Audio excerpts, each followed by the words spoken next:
যোদ্ধাদের, যাদের অবদানে আমরা নতুন করে গণতন্ত্রের পথে যাত্রা করতে পেরেছি। মহান স্বাধীনতা ও জাতীয় দিবস 2026 উপলক্ষে আয়োজিত কুচকাওয়াজ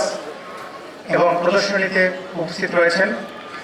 মিস ফারা শাম্মী এনডিসি, মান্যবর বিভাগীয় কমিশনার, উপস্থিত রয়েছেন মোহাম্মদ আতাউল কিবরিয়া,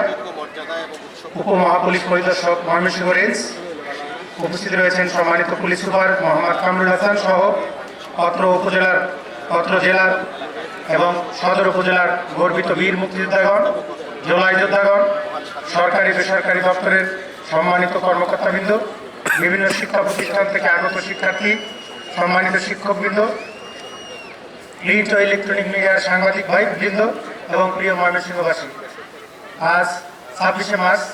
আমাদের জাতীয় ইতিহাসের এক গৌরবোজ্জ্বল ও তাৎপর্যপূর্ণ দিন। 1971 সালের এই দিনে বাঙালি জাতি স্বাধীনতা অর্জনের প্রত্যয়ে